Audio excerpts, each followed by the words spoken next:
triángulo mandibular esté alineado. Lo primero que vamos a observar es, ya que tenemos al paciente,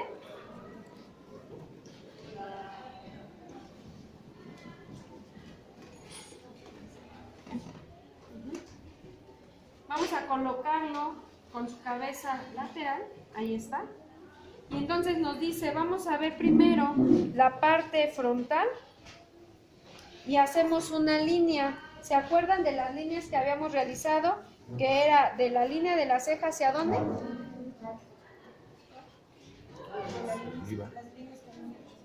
¿De dónde a dónde iban? Para ver dónde estaba el parietal y dónde estaba el temporal. ¿De dónde a dónde se limitaban? Sí. Préstenme un marcador, ¿tal? Ajá, bueno. Y se quita. Sí. Bueno, vamos a empezar. Paciente. Entonces sí sabemos, primero marcamos el frontal a lo que es el nivel de lo que sería el ápice de la oreja. Seguimos una línea, el frontal no empieza aquí. Empieza a nivel de lo que es el ápice de la oreja y seguimos.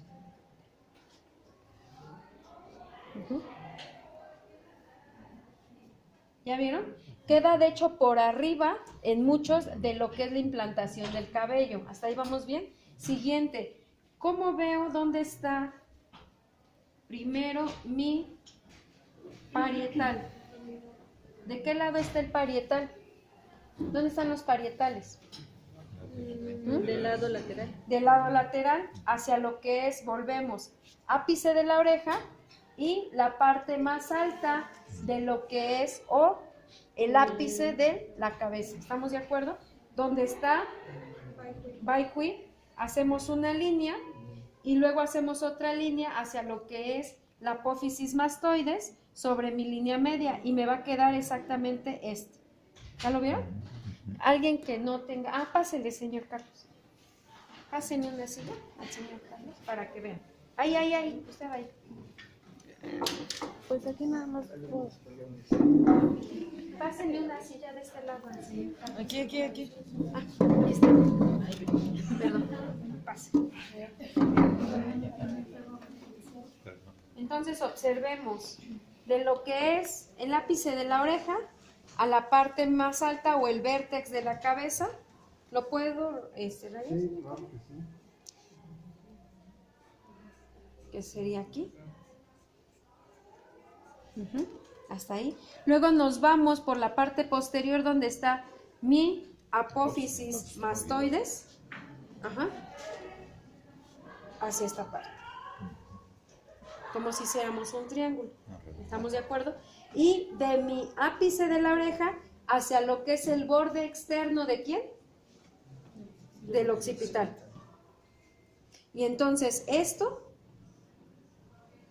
este pequeño triángulo vendría siendo mi parietal. Frontal, parietal y nos vamos con el temporal, que es donde dice la gente, me duele la sien, ¿sí lo han escuchado? Bueno, ahí vamos a tomar en consideración lo que es la cola de la ceja hacia lo que es el inicio de la oreja. Ahí está. Y el vértex de la cabeza sobre mi línea media. Y hago una línea entre lo que es la parte del occipital con el ápice de mi oreja. Ahí está.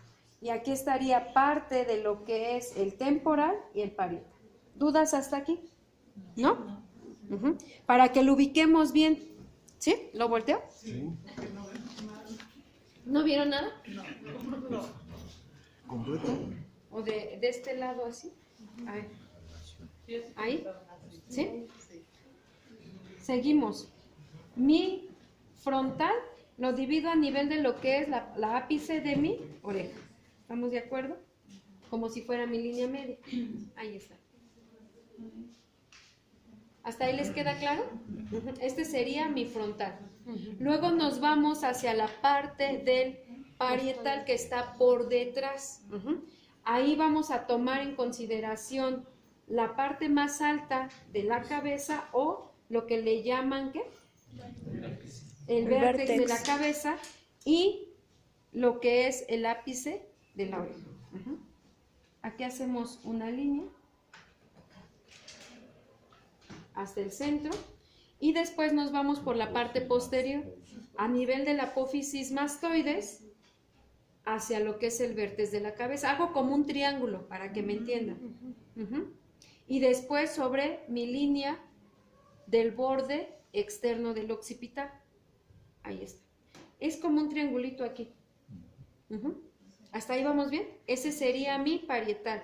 Y mi frontal lo tengo que tomar de lo que es la parte externa o la cola de la ceja, como le llamamos, junto con el vértex de la, el ápice de la oreja, esta parte, y lo que es ahora sí el vértex de la cabeza, que haríamos esto.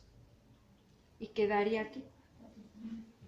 Hago como otro triangulito exactamente.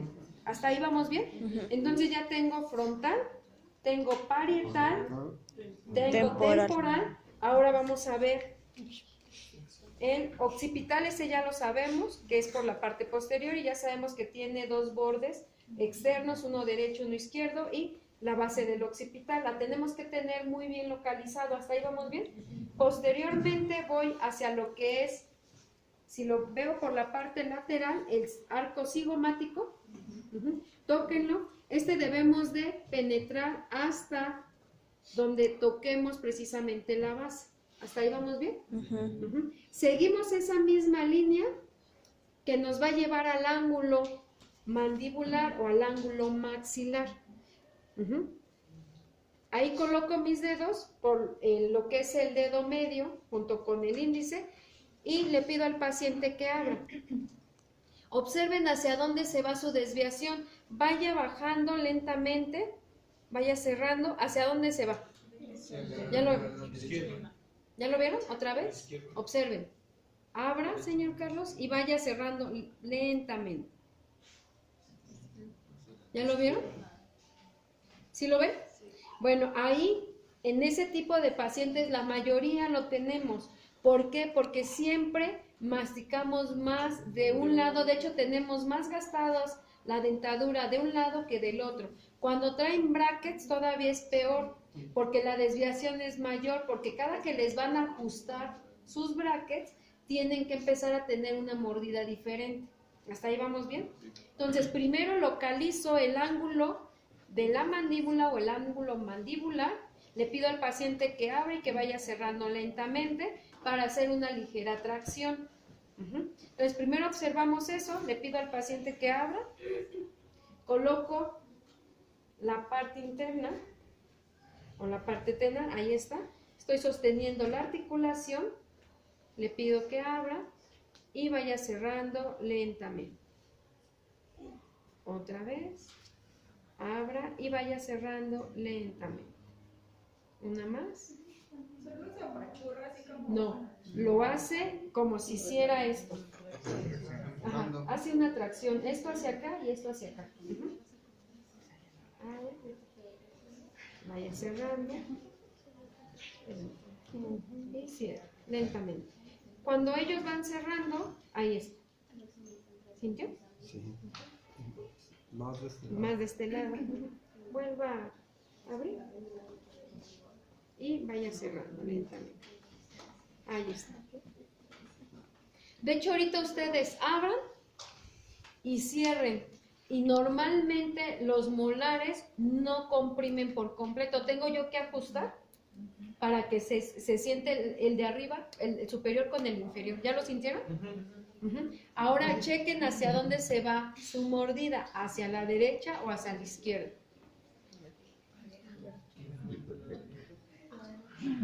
¿Ya lo vieron? Entonces, cuando hacemos ese tipo de primero hacemos ese tipo de tracción, luego ya que localicé el ángulo mandibular, le pido que abra y que cierre. Cuando ellos van cerrando, aquí se siente inmediatamente cómo está contracturado, ¿duele? Sí. Sí, ¿verdad? ¿Dudas hasta aquí? ¿No? Arco cigomático, ángulo mandibular, nos seguimos por todo el trayecto y me da exactamente a nivel de lo que es el ángulo mandibular o maxilar. Pero mi duda es, quizá porque llegué tarde, ¿para qué hago eso?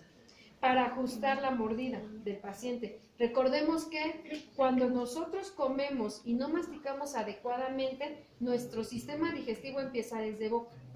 Ajá. Si nosotros no masticamos o no degradamos ese alimento a la par, va a haber trozos que vayan mucho más grandes que otros. ¿Eso qué va a provocar dentro de su sistema digestivo conforme va pasando la deglución, ¿vale?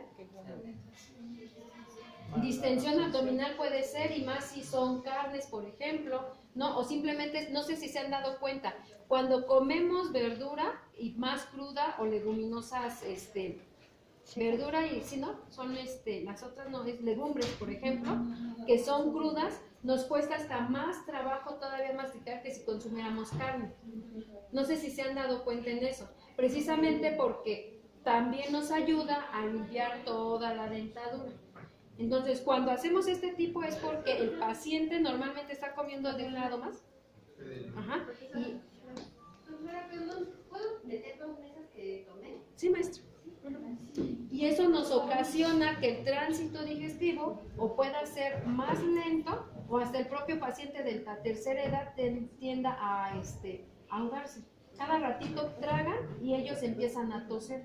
Y a veces no es tanto por la debilidad que hay a nivel muscular, sino más bien es porque el maxilar está desviado.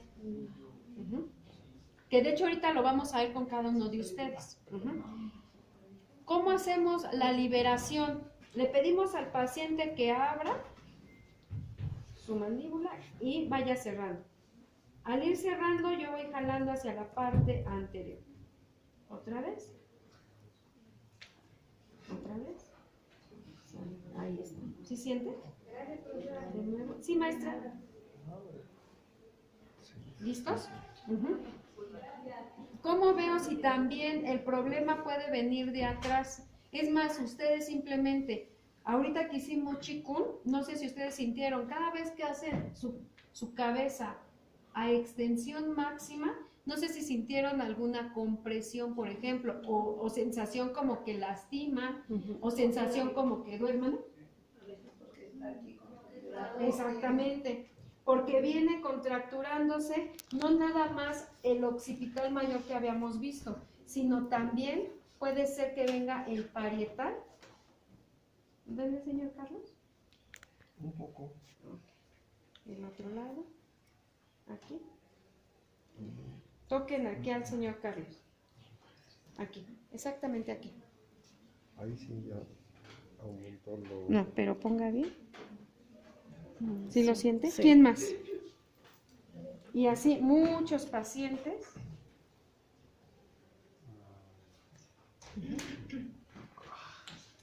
El otro si quiere. ¿Duele aquí, señor Carlos? Sí. Sí, Hermanos, ¿verdad? estás como... ¿Nadie? ¿Quién más? ¿Nadie más? Volver. Muchos podríamos decir, ¿qué chiste tiene que yo libere el maxilar si al paciente a lo mejor le duele por la parte posterior, ¿no? O le duele por la parte anterior, o simplemente tiene diabetes con su distensión abdominal que ya ahorita vieron, ¿no? O sea, ¿por qué hacemos todo esto? Pues porque precisamente hablábamos de la fascia. Las fascias vienen separadas, pero al final tienen terminaciones que las unifican, o sea, que la vuelven una sola. Las únicas que son independientes son las de los órganos. Cada órgano tiene su propia fascia, no se conjuntan. En cambio, la fascia a nivel osteomiarticular, si así lo queremos ver, viene cubierto. El paciente viene, o todos nosotros tenemos como si fuera un mameluco. Entonces, si se me contractura la parte frontal, pues es lógico que la parte posterior también va a estar contracturada. Si no mastico como debe de ser y mi maxilar se está moviendo de un lado a otro, ¿qué va a ocasionar? Que la parte posterior empiece a tener alteraciones. La mayoría dice, es que la cabeza no se va a contracturar nunca así. Es más, de tantos pensamientos, como decía ahorita la doctora Rose, quitemos esos pensamientos a veces tan obsesivos que tenemos. ¿Qué pasa con los pacientes o nosotros mismos? Llega el día que hay que hacer un pago y si no tengo el dinero, estoy estresado porque ese pago no lo puedo realizar. Y eso mismo ocasiona que tensión, empezamos a tener tensión, empezamos a tener dolor y al mismo tiempo empieza un aumento ¿de qué? De la presión intracraneal. Por eso es que empezamos a tener características de migraña o características de tensión, dolores de cabezas que a veces no es tan explicable para muchos. Pero cuando vemos toda esta temática, paciente diabético, probablemente el paciente de la tercera edad o el viejo no tenga completamente su dentadura. El hecho de que le haga falta un diente o una muela cambia por completo la posición del maxilar y puede ser anterior, puede ser posterior, puede ser lateral, que se vaya hacia un lado, que se desvíe hacia otro. Por eso es que también hacemos goniometría de maxilar. ¿Dudas hasta aquí? ¿Lo podemos realizar? Empezamos, Sí. muchachos, por favor.